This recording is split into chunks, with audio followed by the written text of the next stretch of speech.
हरे कृष्णा। जगन्नाथ रथ यात्रा पुरी में चल रही है। जगन्नाथ जी जो बड़े ही दयामय होते हैं, भगवान अपने भक्तों के प्रति बड़े ही दया दिखाने वाले हैं। वे रथ यात्रा के जरिए हमें बताते हैं कि जीवन का महत्व क्या है।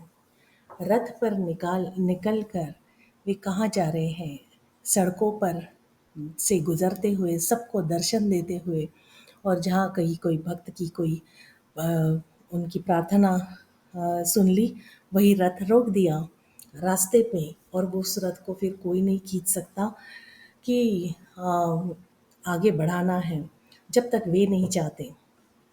तो इसकी महिमा क्या है? रथ यात्रा जो जगन्नाथ की चलती है पुरी में, खास तौर पर बहुत विशाल स्वरूप से इसे अ, मनाया जाता है, और इतनी भीड़ होती है, लाखों की संख्या में लोग वहाँ आते हैं, दूर दूर से लोग आते हैं, और बहुत भीड़ होती है। हम तो कभी गए नहीं रथ यात्रा पुरी में देखने।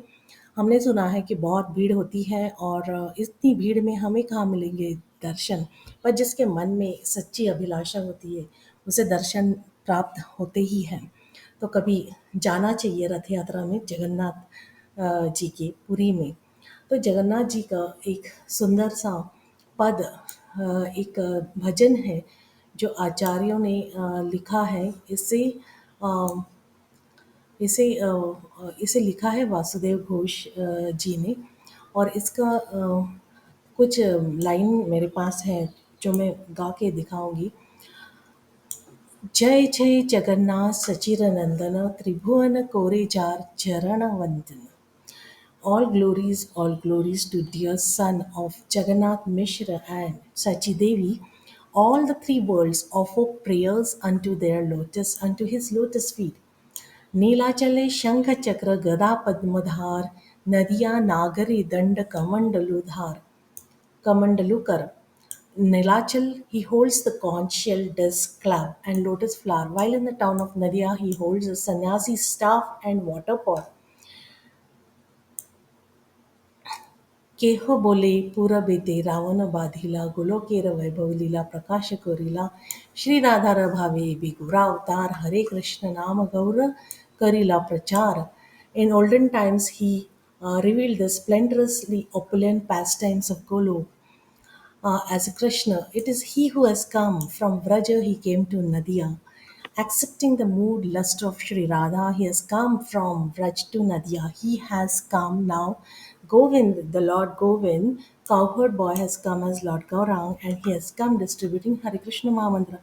Vasudeva Ghosh says with folded hands, he who is Gaur, he is Krishna, and he is, and the same is Jagannath.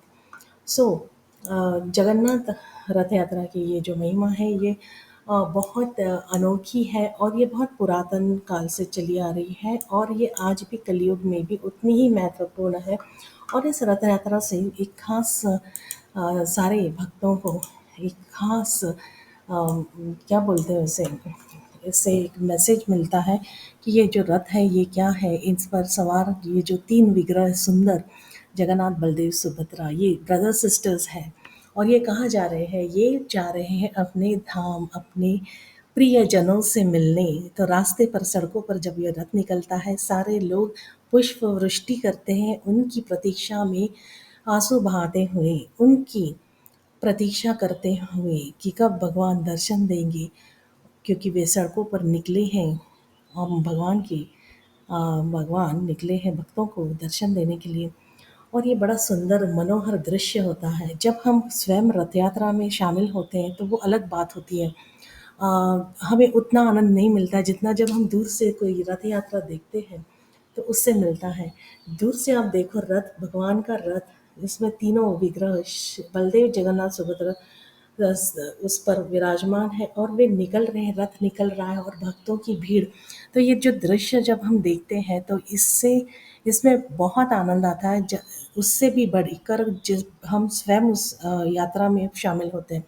तो ऐसा क्यों? क्योंकि जब हम दूर से देखते हैं तो वो झांकी जो दृश्य होता है वो बड़ा सुंदर दिखता है। भगवान का सुंदर सुनहरा सोने जैसा रथ, उस पर वे श्री विग्रह, तीनों श्री विग्रह विराजमान, पुष्प वृष्टि हो रही है रथों पर, चारों ओर से भक्तजन पुष्प बरसा रहे हैं।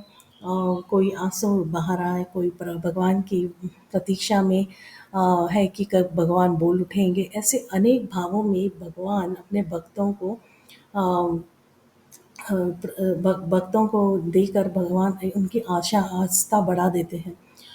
तो यह झांकी देखने लायक होती है। और जब वे रथ का जो डोर है वो खींचते हैं, तो वो भी बड़ा मनोहर दृश्य होता है, क्योंकि भगवान का रथ का डोर कौन खींच सकता है, पर फिर भी वो भक्त अपनी अपनी शक्ति लगाकर वो खींचते हैं। पर वास्तव में तो भगवान स्वयं ही उस रथ को हाँकते रहते हैं, तो हम क्या खींचेंगे। पर इसकी महिमा बहुत अलग है। भगवान जगन्नाथ जी के रथ की महिमा बहुत अलग है। जो उस डोर को पकड़ कर खींचता है, तो कहा जाता है कि उसके पुण्य बड़े बहुत बढ़ जाते हैं। और इस रथ यात्रा में जो शामिल होता है, उस पर भगवान की दया दृष्टि सदैव रहती है। तो इस तरह ये रथ यात्रा पुरी में हो रही है। और हमें हमें प्रार्थना करना चाहिए कि इस रथ यात्रा में हम हमेशा सेवा का योगदान देते रहें, सेवा करते रहें। भगवान का रथ आगे चल रहा है, बढ़ रहा है, और हम उस सड़कों पर यदि हम उसे स्वच्छ करने में लग जाएं, तो ऐसा ऐसी सेवा और कौन हो सकती है कि भगवान निकल पड़े हैं, और यदि कंकड़ है रास्ते में, कुछ कांटे हैं, कुछ धूल पड़ गई है, तो उसे हम साफ कर देते हैं, ताकि भगवान के कोमल चरण और कोमल दृष्टि उस सड़कों पर पड़ी, तो शायद वे प्रसन्न हो जाएं और इससे हमें संतुष्टि मिले।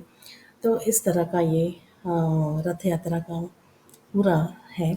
और उसके बाद ये रथ यात्रा ये जो है ये वृंदावन जा रहे हैं, तो भगवान अपने प्रिय जनों से मिलने जा रहे हैं। तो इस तरह से इसके पहले जो होता है, वो जो लीला है, अनेक सुंदर सुंदर लीलाएं हैं भगवान जी की। तो इस लीलाएं पढ़कर बहुत आनंद आता है, और इन्हें पढ़ना चाहिए टाइम टू टाइम। तो इससे पहले तो मंदिर का मार्जन होता है, जो हम सब जानते हैं, गुंडीचा मार्जन मंदिर, गुंडीचा मार्जन लीला, जहाँ सारे भक्त अपने अपने प्रयास से मंदिर की स्वच्छता करते हैं, और ज़रा कहीं कुछ रह गया तो उन्हें भगवान स्वयं उन्हें बताकर वो स्वच्छ कर लेते हैं। तो ये बड़ा आनंददायक, एक उल्लासमय, और जैसे मानो एक उत्सव ही हो। तो प्रभु की लीलाएँ बड़ी सुंदर होती हैं। और ये जो पूरा है गुंडीचा मार्जन लीला, फिर उसके बाद भगवान का रथ निकलना, और उस रथ के आगे सारे भक्तों का झूम कर नाचना, पुष्प वृष्टि करना, प्रसाद लेकर खड़े रहना कि कब कहीं प्रभु को प्रसाद वो वे यदि स्वीकार कर लें तो वे प्रसाद प्राप्त कर सकते हैं। तो इस प्रतीक्षा में वे रहते हैं, और भगवान सबकी जो सेवा है वो उसे स्वीकार करते हैं। तो ये बड़े ही सुंदर उत्सव हैं जगन्नाथ जी के बारे में। और जगन्नाथ जी बड़े दयालु होते हैं। एक बार भी उनकी कृपा दृष्टि किसी पर पड़ गई, तो सब जो उस जीव का जीवन धन्य हो गया, वो भाग्य उसका जाग उठा, वो सदैव भगवान के साथ रहेगा, उनकी सेवा में रहेगा। तो ये था जगन्नाथ जी की रथ यात्रा के बारे में। हरि बोल। श्री जगन्नाथ भगवान, श्री श्री जगन्नाथ भगवान की जय।